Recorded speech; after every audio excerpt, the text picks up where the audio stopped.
Hello anime fans, तो कैसे हो सभी। सो गाइस, इस वीडियो में मैं एक्सप्लेन करने वाला हूँ डॉक्टर स्टोन की सीजन 3 के एपिसोड 11 की स्टोरी को। तो बढ़ते हैं हमारे एक्सप्लेनेशन की तरफ इस इंट्रो के बाद।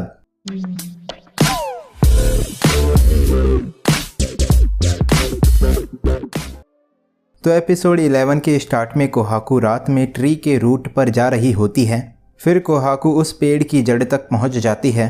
तभी कोहाकू सोचती है कि ये साइंस की उनकी विक्ट्री को अश्योर करेगी और इस अल्टीमेट ट्रेजर बॉक्स को सेंकू के फादर ने पीछे छोड़ा था और ये सोयूज स्पेसशिप है। तो शेंकू कहता है कि स्पाई टीम को ब्याकुया का पीछे छोड़ा गया ट्रेजर मिल गया है। देन कोहाकू सोचती है कि यहाँ पर उसके सामने मैजिक स्टोन प्लेटिनम है जो कि पूरी ह्यूमैनिटी को रिवाइव करेगा। तभी कोहाकू प्लेटिनम को लेने वाली होती है तो उसकी आउटर लेयर टच करते ही ब्रेक हो जाती है। फिर कोहाकू सोचती है कि भले ही ये लेयर टॉप सिविलाइजेशन की टेक्नोलॉजिकल नॉलेज से बनी है पर इसका आउटर मेटल इतने हजार साल के बाद खराब हो गया है। तभी कोहाकू आउटर लेयर को हटाती है तो वहाँ पर कोहाकू को एक स्टोन दिखता है। फिर जीन कहता है कि एक कंक्रीट की बॉल का क्या मतलब है। तो शेंकू कहता है कि अगर स्पेसशिप अभी भी सेफ होगी तो वो एक कंक्रीट बॉल में होगी क्योंकि ये किसी भी चीज़ को बहुत लंबे समय तक स्टोर करने का सबसे आसान तरीका है। फिर कोहाकू सोचती है कि रिकॉर्ड भी इसी तरह से प्रिजर्व्ड था और कोहाकू ने उस रॉक को फोर्स से तोड़कर ओपन करा था। तभी कोहाकू सोचती है कि अगर वो उसके एनिमी के फोर्ट्रेस के बीच में भी फोर्स से कंक्रीट को ओपन करेगी तो ओआराशी और सभी वॉरियर्स यहाँ पर आ जाएंगे। फिर कोहाकू सोचती है कि पूरी ह्यूमैनिटी और शिप पर उसके फ्रेंड्स को सेव करने का सीक्रेट उसकी आंखों के सामने है पर वो कुछ भी नहीं कर सकती है। उसके बाद सोयूज कहता है कि कोहाकू एनिमी बेस के अंदर है और किसी भी तरह का साउंड कोहाकू को खतरे में डाल सकता है। तभी सुइका कहती है कि अगर स्पाई टीम उस बड़े रॉक को तोड़ने की कोशिश करेगी तो वो सभी पकड़े जाएंगे। फिर शेंकू कहता है कि काश उसके पास एक साइलेंट बॉम्ब होता।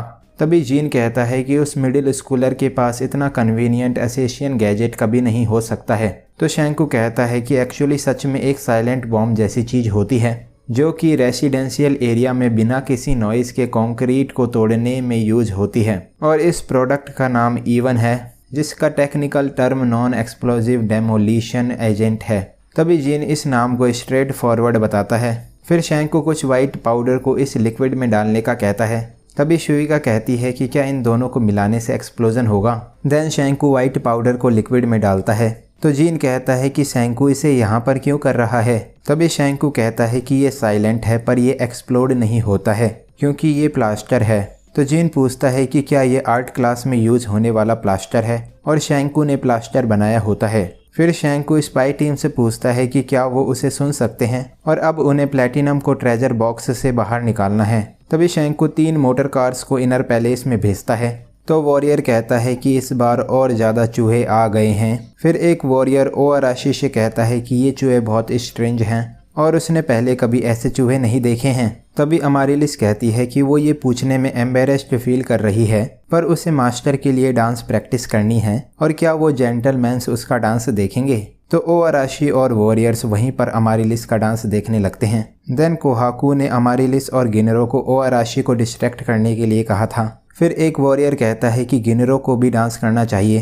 तभी गिनरो सोचता है कि वो कैसे डांस करे। उसके बाद शेंकू ने मोटर कार में वाइट पाउडर और लिक्विड भेजा होता है और शेंकू कोहाकू से इन टूल्स को यूज़ करने का कहता है और उसे लायनेस कोहाकू की पावर पर बिलीव है। फिर कोहाकू कहती है कि वो लायनेस नहीं है पर शेंकू उसे सुन नहीं सकता है। तभी कोहाकू इस काम को क्विकली फिनिश करने का कहती है पर कोहाकू इससे थोड़ा साउंड तो क्रिएट करेगी। फिर कोहाकू की ड्रिलिंग से थोड़ा साउंड क्रिएट होता है जिसे ओआराशी सुन लेता है। तो एक वॉरियर कहता है कि ये साउंड मास्टर के ट्री से आ रहा है। तभी अमारिलिस सोचती है कि अब वो क्या करें तो गिनरो ओआराशी के स्पेयर को घुमाता है। फिर ओआराशी कहता है कि गिनरो ने उसका स्पेयर क्यों लिया तो गिनरो इसे स्पेयर डांस बताता है। तभी गिनरो स्पेयर डांस करता है जिससे ओआराशी और वॉरियर्स दोबारा उसका डांस एंजॉय करने लगते हैं। फिर अमारिलिस पूछती है कि गिनरो ने स्पेयर को हैंडल करना कहाँ से सीखा है तो गिनरो कहता है कि वो अपने विलेज का गेट कीपर था और वो बिना फाइट किए हमेशा भागने के लिए रेडी रहता था, इसीलिए उसने इन इम्प्रेसिव स्पेयर मोशंस की प्रैक्टिस की थी। तभी अमारिलिस कहती है कि ये कोई गर्व की बात नहीं है।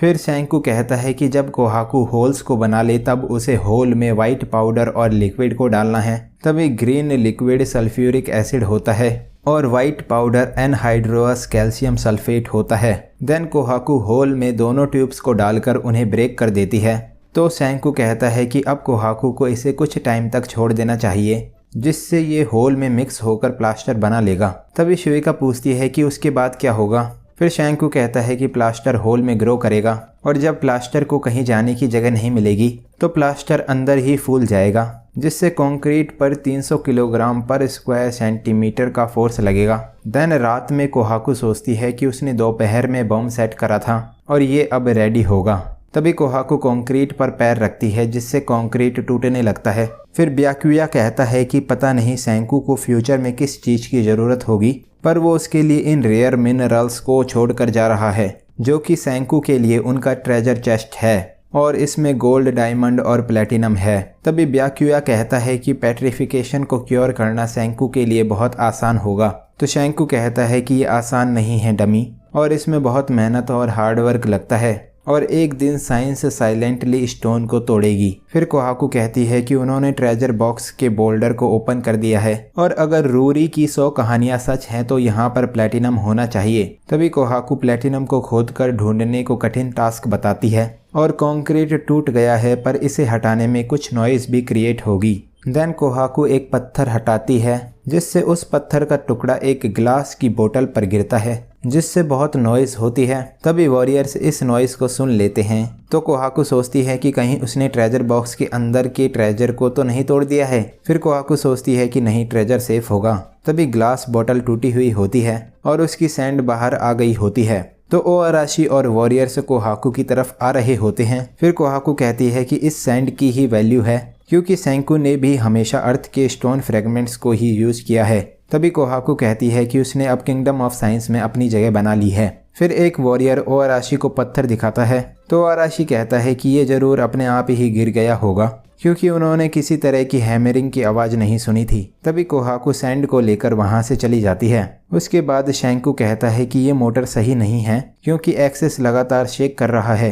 तभी जिन कहता है कि ये मोटर कार के लिए तो सही है और इसके जिग जैग से मोटर कार चूहे जैसी दिख रही थी। तो शैंकू कहता है कि वो यहाँ पर ड्रोन बना रहे हैं और इस मोटर से ड्रोन क्रैश हो जाएगा। फिर शैंकू कहता है कि वो इस वक्त काशिकी की हेल्प ले सकता था। तभी कोहाकू मोटर कार को इनर पैलेस से बाहर भेजती है। तो शुएका कहती है कि कोहाकू और स्पाई टीम ने उन्हें कुछ डिलीवर किया है। फिर शैंकू कार को ओपन करता है, जिसमें से गोल्ड डस्ट निकलती है। तभी शैंकू कहता है कि शायद ब्याकुया और उसके साथियों ने इसे कलेक्ट किया होगा इस आइलैंड की स्मॉल रिवर से, और उन्होंने बहुत मेहनत की थी। देन शैंकू कहता है कि नेचुरल गोल्ड डस्ट में कभी कभी कुछ प्लेटिनम भी होता है। तभी शैंकू प्लेटिनम ढूंढ लेता है। तो शुएका पूछती है कि क्या इतना प्लेटिनम काफ़ी होगा। फिर शैंकू कहता है कि ये आसान नहीं होगा, पर वो जो कर सकते हैं उन्हें करना होगा और वो इस स्मॉल प्लेटिनम का सही से यूज करेंगे। तभी शुएका रिवर से बहुत सारा प्लेटिनम लाने का कहती है, तो शैंकू उसे मना करता है, क्योंकि प्लेटिनम बहुत रेयर है और ये आसानी से नहीं मिलता है और 1 टन अर्थ में सिर्फ 0.001 ग्राम प्लेटिनम ही मिलता है, इसीलिए ये स्मॉल प्लेटिनम भी वैल्यूएबल है। फिर शैंकू कहता है कि पता नहीं कितने साल ब्याकुया ने रिवर में इस गोल्ड डस्ट को कलेक्ट करने में वेस्ट करे होंगे।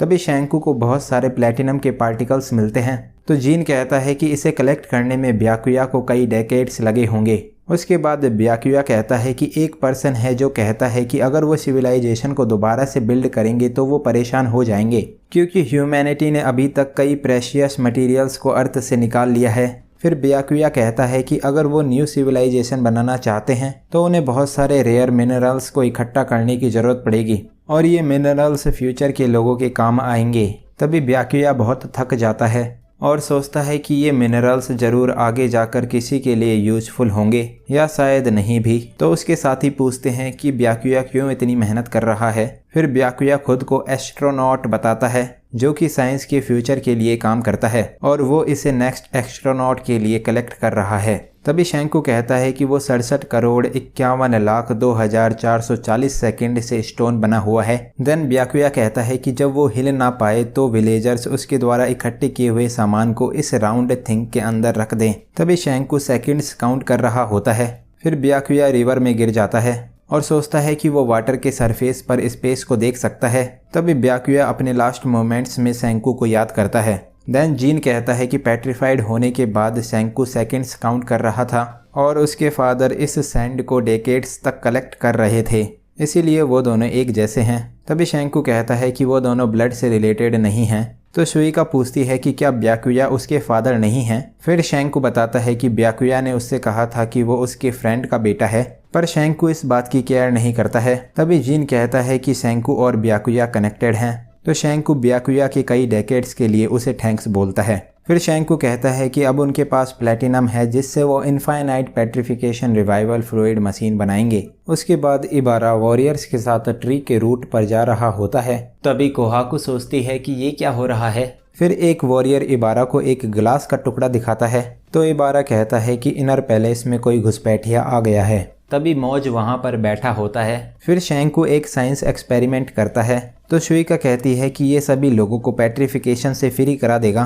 तभी जीन को कुछ समझ नहीं आ रहा होता है और इसमें प्लेटिनम कहाँ पर है जो कि ब्याकुया ने कई डिकेड्स में कलेक्ट किया था। देन वहाँ पर एक छोटी सी प्लेटिनम की रॉड होती है, तो शैंकू कहता है कि हमें प्लेटिनम को बस टच कराना है और इस मशीन के लास्ट फ्लास्क में नाइट्रिक एसिड आ जाएगा। तभी जीन कहता है कि उसे अभी भी नहीं पता कि नाइट्रिक एसिड क्या होता है, पर वो एक चीज़ जानता है कि नाइट्रिक एसिड के लिए उन्होंने वार लड़ी थी और अब नाइट्रिक एसिड एक मिरेकल नहीं है बल्कि एक थिंग है जो कि साइंस से बनती है और ये शैंकू के हाथ में है। फिर शैंकू कहता है कि अब प्लेनेट के सभी लोग रिवाइव हो जाएंगे, इसीलिए सबसे पहले वो किंगडम ऑफ साइंस के मेंबर्स को रिवाइव करेगा। तभी शैंकू पेट्रिफिकेशन बीम चुराने का कहता है और अब फाइनल बैटल स्टार्ट होने वाली है। सो गाइस, यहाँ पर डॉक्टर स्टोन के सीजन 3 का एपिसोड 11 एंड हो जाता है। तो अब अगर आपको ये वीडियो अच्छी लगी हो तो इस वीडियो को एक लाइक कर देना। मैं मिलता हूँ आपसे नेक्स्ट वीडियो में। Thanks for watching.